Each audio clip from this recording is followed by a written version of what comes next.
হোগলা পাতা দিয়ে তৈরি হস্তশিল্পে নীলফামারীর হাজারো নারীর ভাগ্য বদল হয়েছে।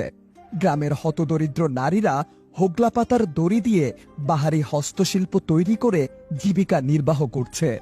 শুধু তাই নয়, এসব পণ্য ইউরোপ, আমেরিকা সহ বিশ্বের 28টি দেশে রপ্তানি হচ্ছে। নীলফামারী জেলা সদর থেকে প্রায় 10 কিলোমিটার উত্তরে খোকসাবাড়ি ইউনিয়ন। একসময় দরিদ্রতা ছিল এ এলাকার মানুষের জীবন সঙ্গী।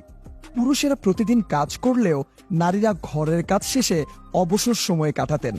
কিন্তু বর্তমানে ইউনিয়নের প্রতিটি গ্রামের সেই চিত্র বদলে গেছে।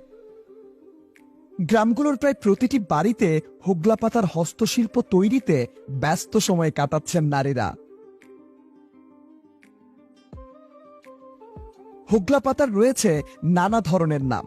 বাংলায় হোগল, হোগলা পাতা ও ধারি পাতা নামে পরিচিত হলেও ইংরেজিতে এটাকে ক্যাটটেইল বা বিড়ালের লেজ বলা হয়। সাধারণত 5 থেকে 12 ফুট উচ্চতার এই হোগলা পাতা রোদে শুকিয়ে বিশেষ কায়দায় এই পাতা পেঁচিয়ে প্রথমে দড়ি বানানো হয়। পণ্যে ব্যবহৃত হোগলা পাতার দড়ি নোয়াখালী ও দ্বীপ জেলা ভোলা থেকে আনা হয়। পরে দক্ষ কর্মীর মাধ্যমে ফরম্যাট অনুযায়ী তৈরি পণ্য ক্রেতাদের সরবরাহ করা হয়।